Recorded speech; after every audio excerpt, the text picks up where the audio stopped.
Ay, yeah. I just want that Bentley cool. Walk on $1,000 shoes. Yeah. All my diamonds shining blue. Yeah. Shawty got me on my knees. Yeah.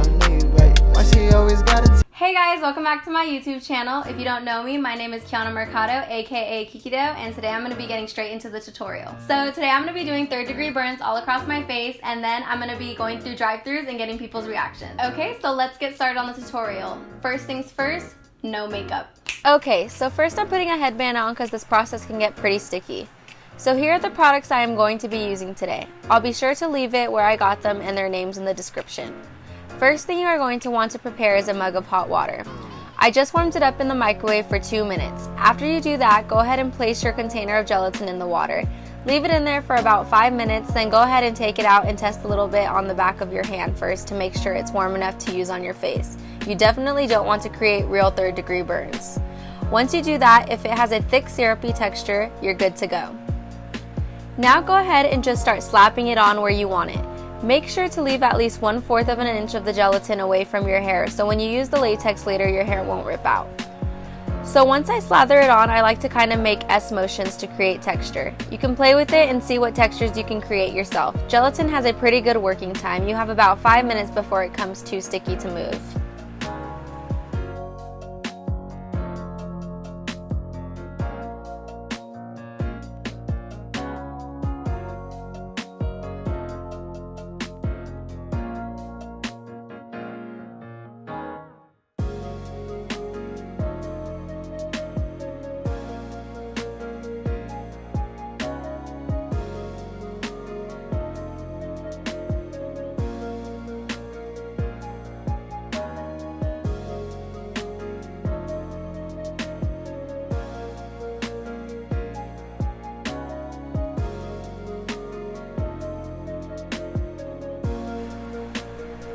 Here I am grabbing my witch hazel and a Q-tip, and I'm just gently smoothing down the harsh edges. Be careful when doing this. Witch hazel breaks down gelatin, so be cautious when handling this product near your gelatin burn.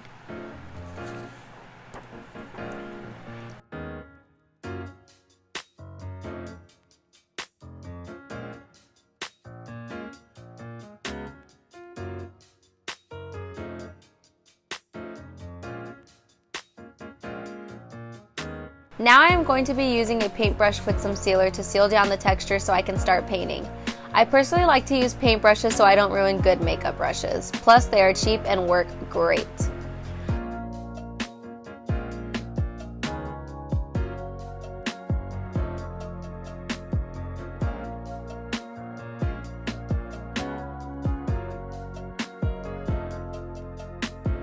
So once it has dried and sealed, let's get our alcohol paints. You're going to need 99% alcohol to activate it, and I will be painting with my little stipple brush I created by cutting a chip brush down. You can literally buy these for like 60 cents at any craft store. So I am taking the red tone and diluting it in alcohol to make it more translucent when I fleck it on.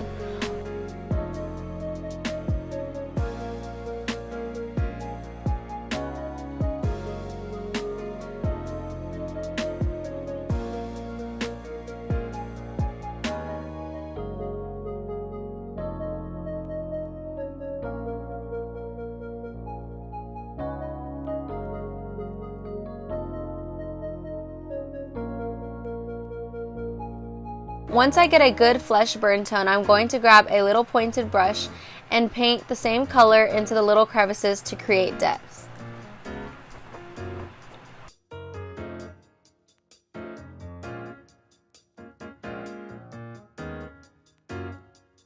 This is just some translucent powder. Any brand will work for this part.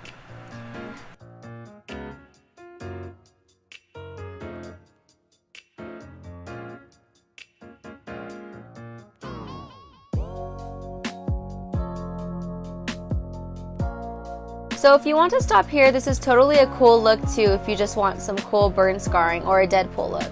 But if you want to keep going, here we go.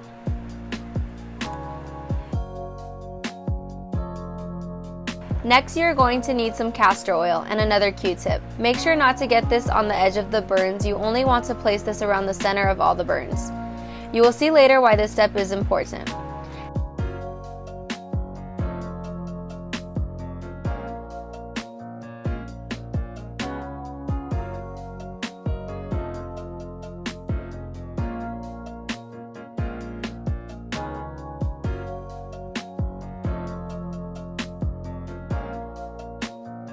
Then go ahead and grab some tissue and make sure to split it if it's 2 or 3 ply down to 1 ply.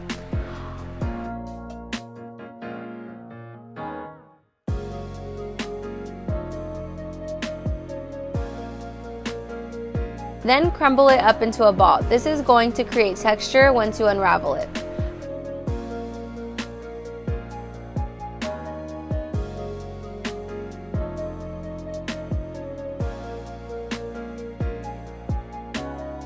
Go ahead and place it over the burn and start tearing it off the edge to the tissue where the burn ends. Don't worry about your tear being perfect. This will create texture as well.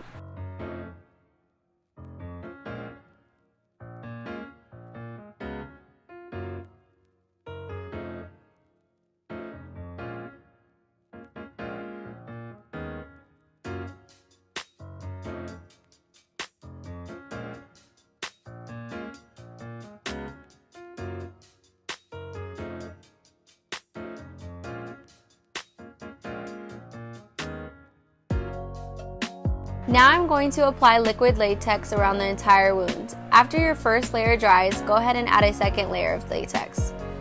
Little tip, careful not to get latex near patches of hair. It will hurt to take off and may rip some out.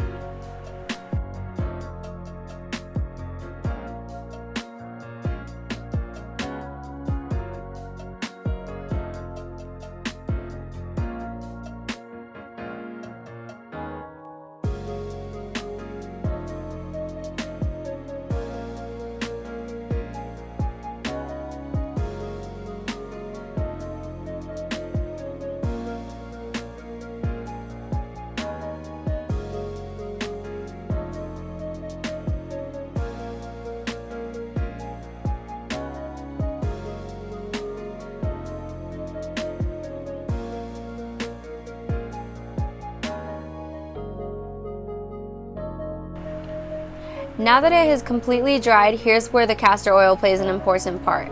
Take some tweezers or a makeup spatula and start ripping little holes wherever you put the castor oil.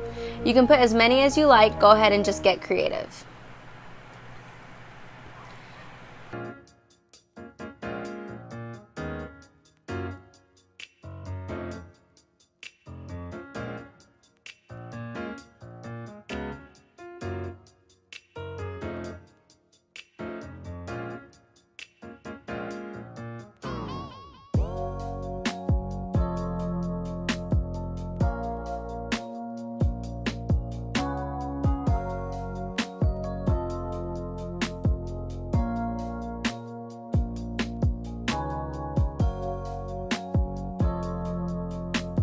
Here I'm just adding a couple touch-ups of latex to make sure it holds down. Feel free to do the same, but here's what it looks like before I start painting again. So let's go ahead and grab a fluffy brush and some black alcohol paint. This part can get pretty tough to paint. What I start by doing is going in dark around the open wounds without getting inside the fleshy part, just around the edge, and then I start to break up the black the farther I go out. If it is the first time you are doing this, I would start light and then start by building up the color.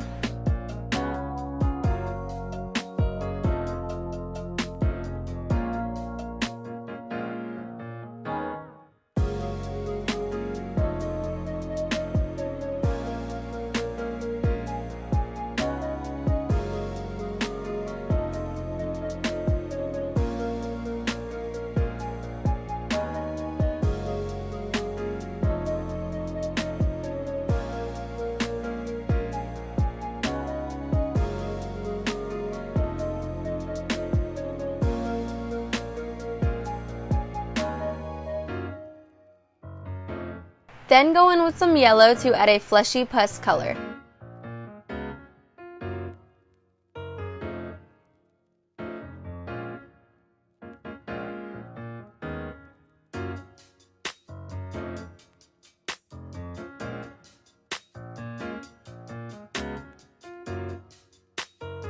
Finally, I'm just hitting it with some red again using the same fleck technique.